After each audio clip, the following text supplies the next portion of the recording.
Hi and welcome to this new video of Mastering Git and GitHub.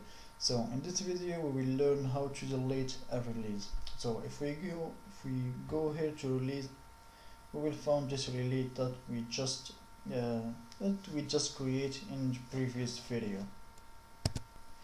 So now if you want to delete this release unstable code or unstable code, so I need just to go and delete it. But if I delete this release, what will happen to this tag and all this code? The answer is nothing.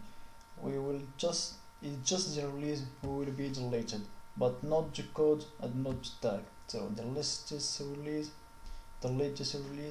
and now your release was removed. So now I see that the tags are still the same, nothing changed. And now if I want to create another one, I just need to click on this three dot and create a new release. So this is all for this short video. See you soon.